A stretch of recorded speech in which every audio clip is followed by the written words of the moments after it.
Stop before you do anything else right now, before you scroll, before you skip ahead to the next thing waiting for your attention. I need you to hear this. God is saying no, not to you, not about your worth or your calling or your future. God is saying no to what is about to happen to you if you miss what this message is carrying. And the reason this is marked as an emergency is not for the algorithm. It is because what is on the other side of the next few minutes is either the thing that changes your trajectory or the thing you will spend years wishing you had paid closer attention to in the moment it was available. So here is where we begin. God has set something up. A specific arrangement placed specifically for you at this specific point in your story. Not in general specifically. There is a sequence of events, a convergence of timing, people, and resources that God has been engineering for longer than you realize.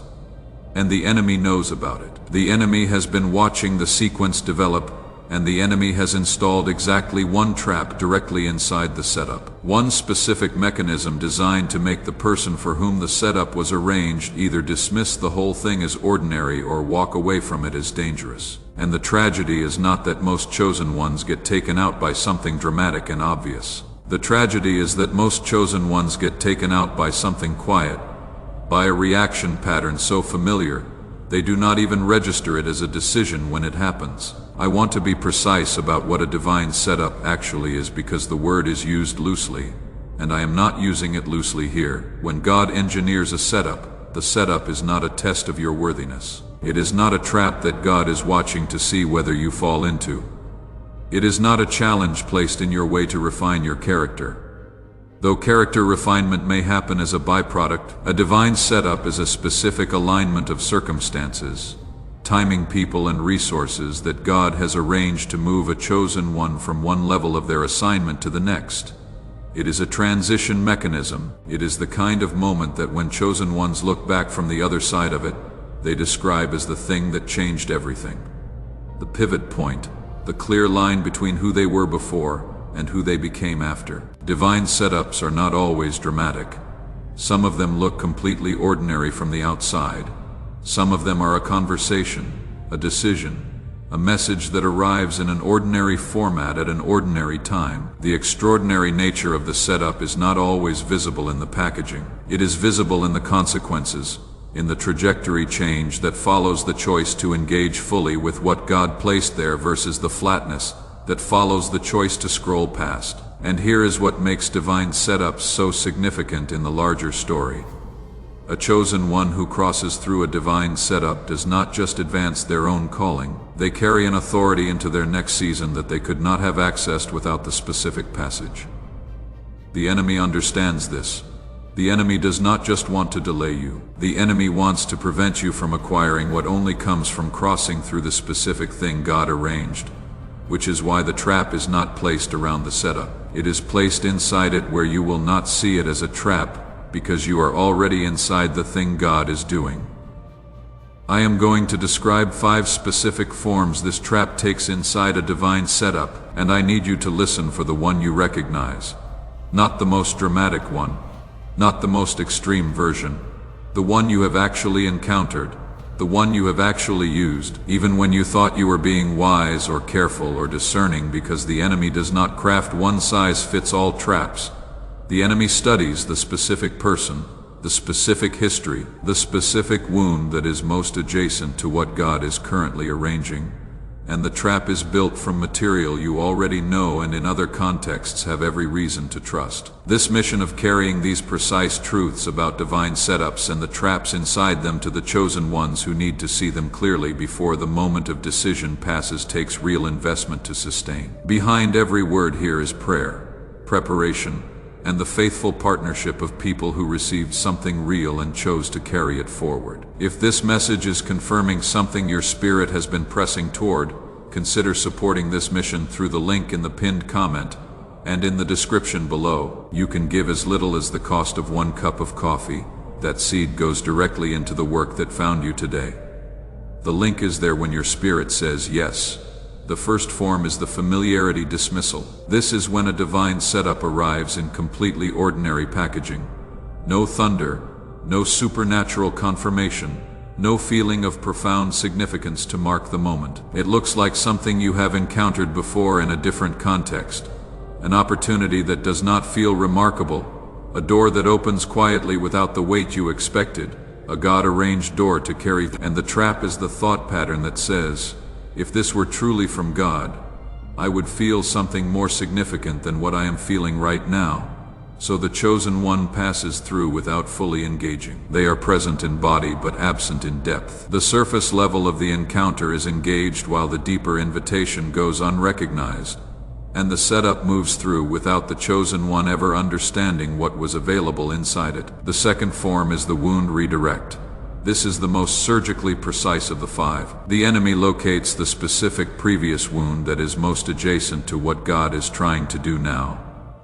Not a distant wound, the recent one, the one that still has a live edge on it. The last time something looked like this, it ended in a specific kind of disappointment that cost you something you are still in some way paying for. The last time you followed something that presented itself as a calling, it placed you in a situation that felt like exposure and abandonment. So when God arranges the present setup, the enemy does not argue against it theologically. The enemy does not suggest that you are unworthy or that God does not love you. The enemy simply redirects your attention to the evidence from the last time, and the chosen one, acting from what feels like entirely reasonable self-protection rather than fear, steps back from the edge of what God arranged. The protection reflex is real. The wound that activated it is real. The enemy simply pointed at it from exactly the right angle and at exactly the right moment. The third form is the urgency inversion. This is when God is doing something in sequence, and the enemy collapses the timeline artificially. God builds a setup in layers. There is a sequence to the arrangement. There is a process of preparation that the setup requires in order to produce what it is designed to produce. And the enemy inserts into that process a manufactured urgency that says, if this were truly from God, it should be moving faster than this. So the chosen one either abandons what God arranged because it appears to have stalled, or they begin to force the timing in ways that actually break the sequence that made the setup possible. They act from urgency rather than from the pace the setup requires, and the arrangement which needed the chosen one to hold steady and move at a specific tempo cannot survive the forcing. The fourth form is the counterfeit resolution. This is the most sophisticated of the 5 and the one most likely to be confused with a blessing. Before the divine setup fully arrives, before the sequence completes, the enemy provides a version of what the setup was meant to produce. Not a bad version necessarily, a good enough version. A relationship that looks like the right one, but arrives before the formation required to sustain it. A platform that creates visibility before the depth and rootedness that visibility requires. A financial opening that creates dependency instead of freedom, because the character development the setup was meant to produce had not yet happened. The chosen one receives what looks like an answer. The pressure and hunger that was supposed to sustain them through the full process of the setup is released prematurely. And when the actual setup arrives, they are not in the condition required to enter it. The counterfeit did not destroy them.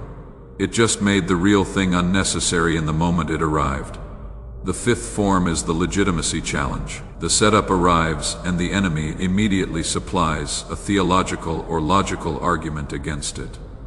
Who told you this was specifically from God? What evidence do you have that this is not simply a coincidence or a product of wishful thinking?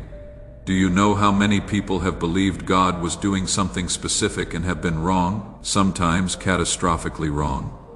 This form is particularly effective against chosen ones who have a developed intellectual and spiritual life, who value genuine discernment, who have watched others go off track by claiming divine direction for decisions that were ultimately self-serving.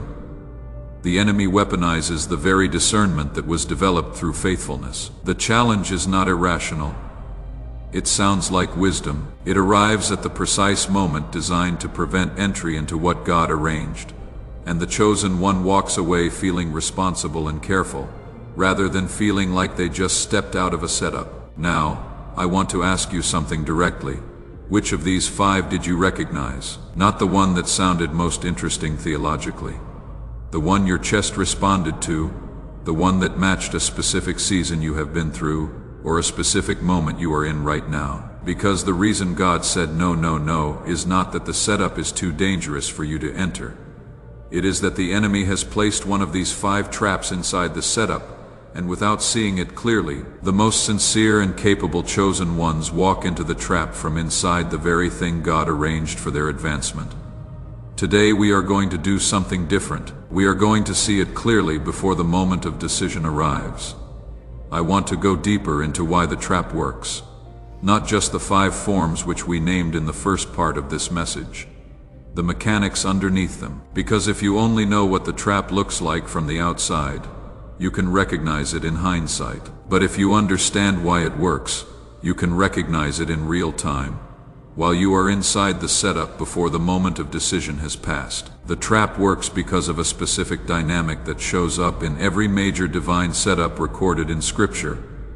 And I have studied enough of these stories in enough depth that I can tell you the pattern is not accidental. It is not coincidental that the same mechanism appears in the story of Joseph, and in the story of Ruth, and in the story of Daniel, and in the story of the disciples on the road to Emmaus. The mechanism is the same because the enemy understood the mechanism before any human being did.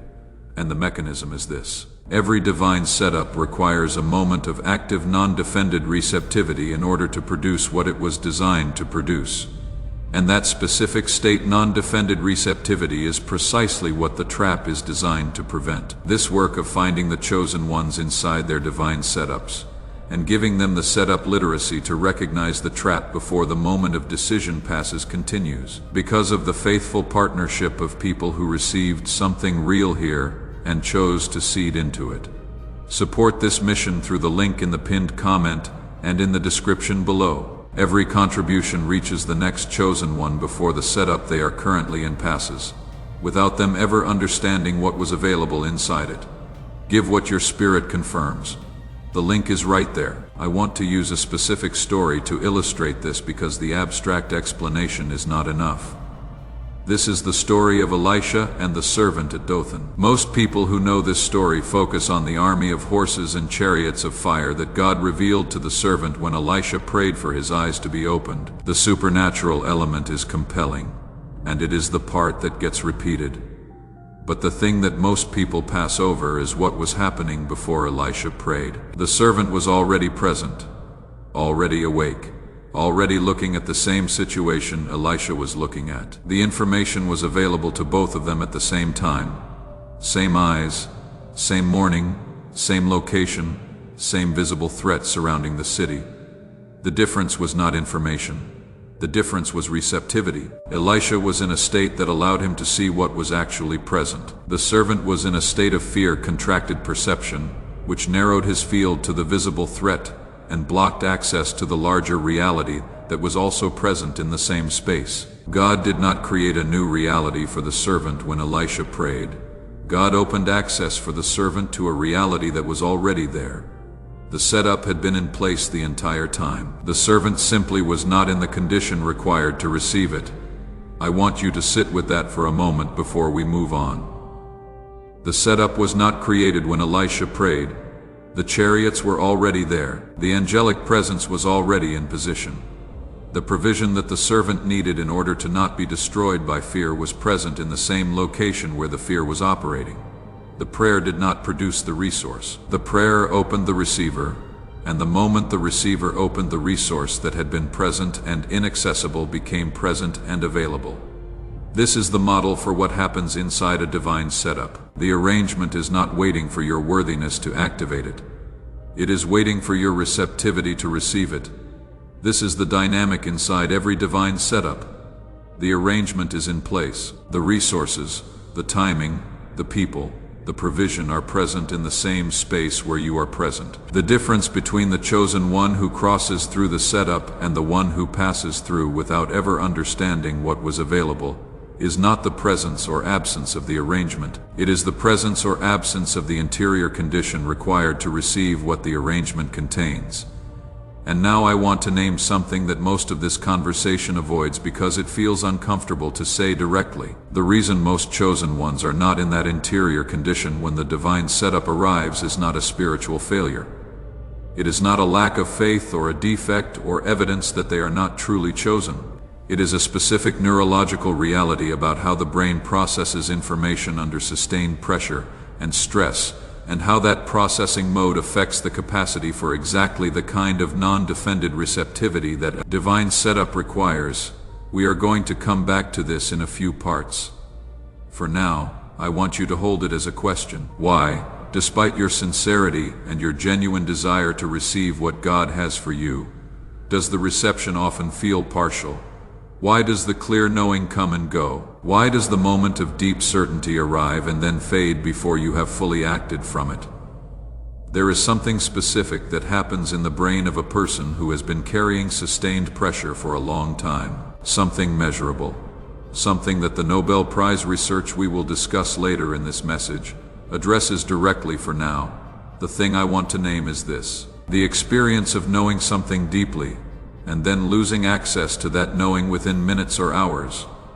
The experience of being certain in one moment and uncertain in the next. The experience of the signal arriving clearly and then becoming static is not a spiritual symptom. It is a neurological one.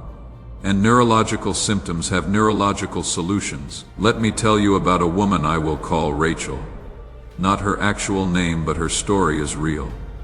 And it is the story I receive in more variations than almost any other from people who engage with this content deeply. Rachel had been in a specific season of preparation for years. Not passive preparation, active, committed, costly preparation.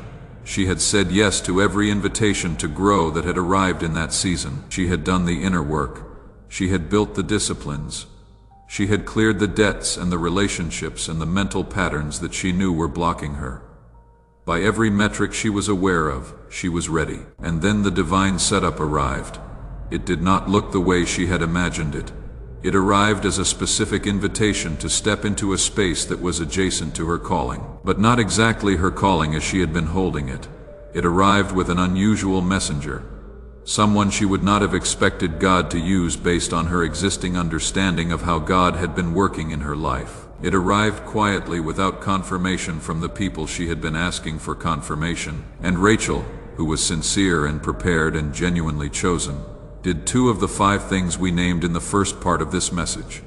She applied the familiarity dismissal because the packaging was unfamiliar. And then she applied the legitimacy challenge because she could not get confirmation from the sources she had been consulting. The setup passed, not gone permanently. God does not abandon setups. But the sequence that was arranged moved into a different configuration. The specific convergence of timing and people and resources that was present in that window was no longer present in the same way 6 months later. And what Rachel described when she finally understood what had been available was not regret in the dramatic sense. It was a quiet, specific grief for the particular version of the thing that had been arranged for that moment that was no longer available in that exact form. She also described something that I want to name directly because I have heard it in enough variations to know it is not unique to her. She said that in the weeks after the setup passed, she returned to the memory of the invitation repeatedly, not to analyze it, because something in her kept reaching back toward the quality of what had been present in that first moment of contact, that initial flash of knowing before the analysis began. It was as if the deeper part of her understood what the analytical part had dismissed, and was not willing to fully accept that dismissal as final, that reaching back is significant. It is the signal trying to be heard after the moment for acting on it has passed. It is the receiver trying to stay open past the point where the transmission was available. She told me she knew in the first 10 minutes that something was significant about the invitation. There was a knowing that was present below the level of her analytical evaluation, but she had no reliable way to hold on to that knowing while the analysis was running. By the time she had completed the discernment process she had learned to run, the knowing had faded, and the analysis had produced the result it tends to produce when it runs without the counterweight of deep receptivity. It said, not enough evidence. Wait, let me say something about that specific experience.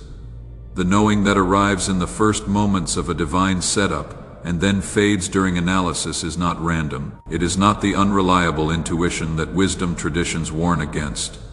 It is the most accurate signal available in the moment it arrives. What makes it fade is not the quality of the signal, it is the specific neurological condition of the receiver. When the brain is operating in the partial capacity that sustained pressure and stress produces over time, the capacity to hold open awareness to sustain a signal without immediately resolving it into the categories of the analytical mind is dramatically reduced. The signal arrives. The analytical system immediately begins processing it, and in the processing the depth of the signal is lost while the surface information remains. You remember that something felt significant. You cannot access what the significance was pointing toward, and the setup that required you to move from the depth of the knowing passes while you are working with the memory of it. We are now at the heart of this message, and I want to pause here and say something directly. This ministry was built to find the chosen ones at the exact moment when the arrangement God engineered for their advancement is in front of them, and to give them the clarity they need to enter it fully rather than pass through it partially. And it continues because of the partnership of people who received something real here and chose to be part of what carries it forward. If today this message has been reaching the places it was always sent for, support this mission through the link in the pinned comment and in the description below. Give what your spirit confirms, the link is right there. So now we have named the problem with the precision it requires.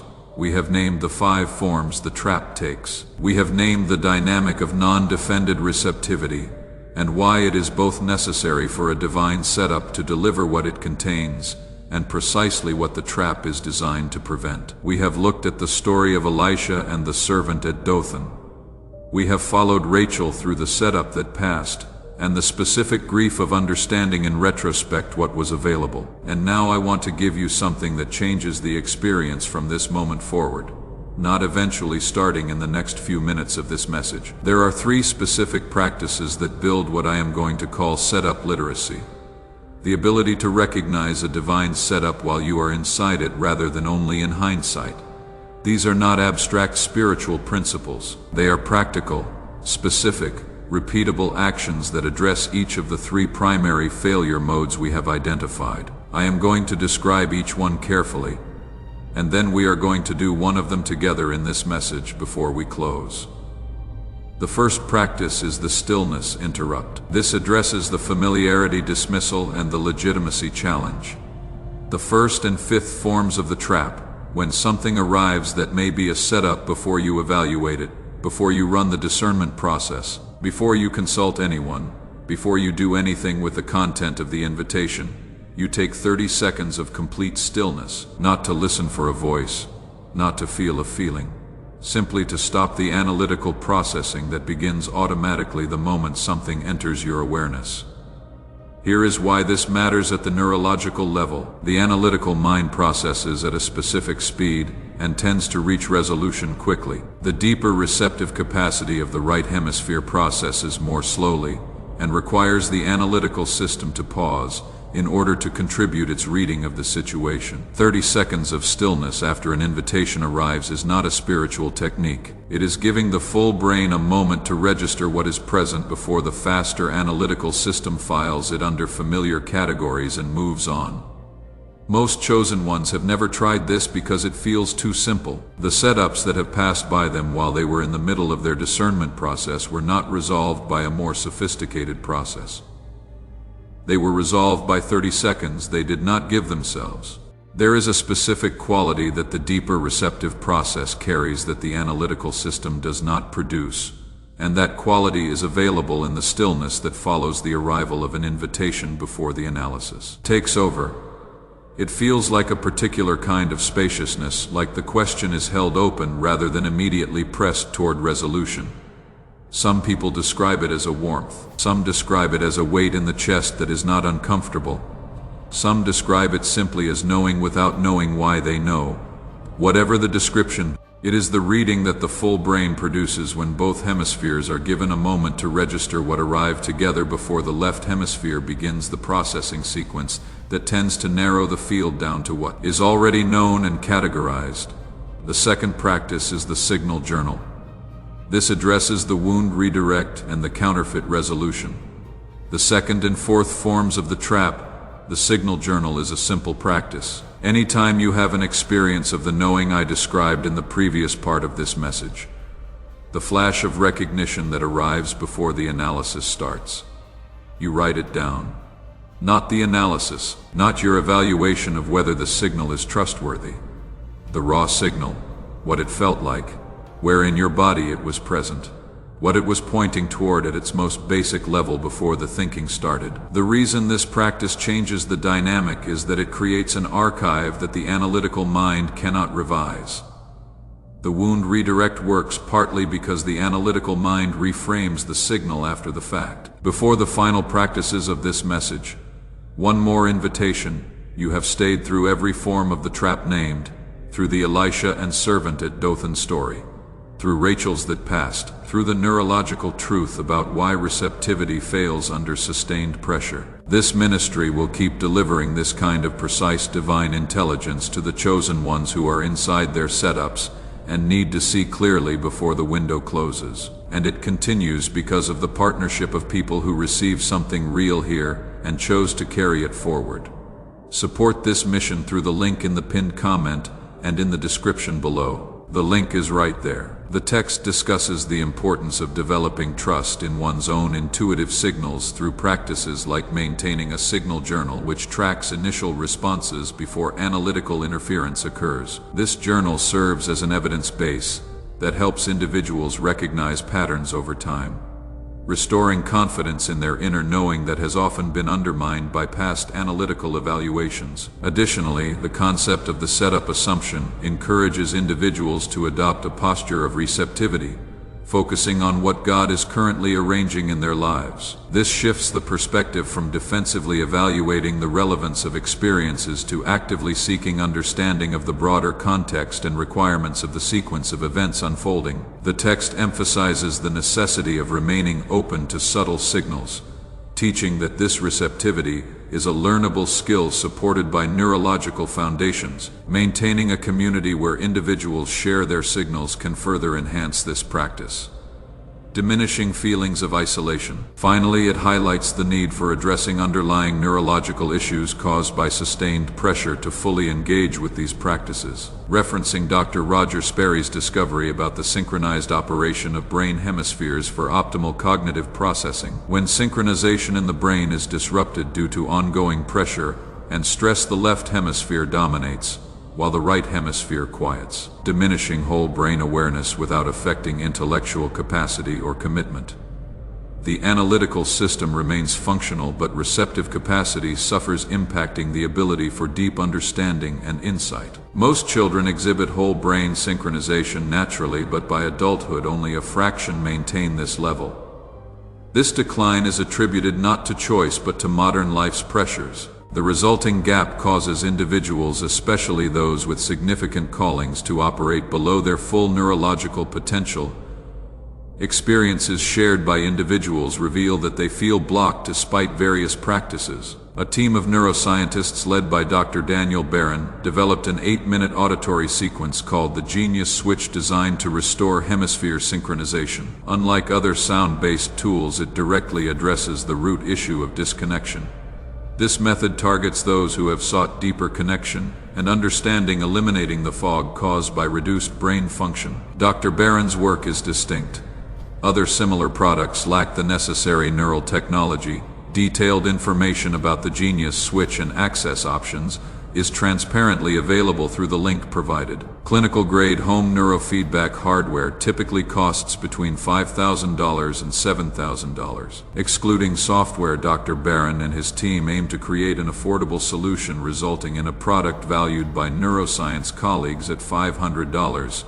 Yet it is available for just $49. Currently, there is an additional discount reducing the price to $39. The offer includes an unconditional guarantee, allowing users to experience an 8-minute sequence anytime. If the improvements seen by 18,000 prior users aren't felt, users can request a full refund with no conditions. 4 bonuses are included: a guided visualization from a top-com platform teacher, a grocery guide for brain health, a foundational text on contemporary practices, and a daily habits guide for sustaining brain synchronization. If you resonate with the described experiences of cognitive struggles, this tool isn't just supplementary, it restores necessary capacities. The message emphasizes that divine setups are not fleeting. Their recognition requires a restored ability to perceive and act upon them, making it essential for lasting clarity. The neurological foundation is what truly sustains moments of clarity, urging a simple daily practice at a low cost.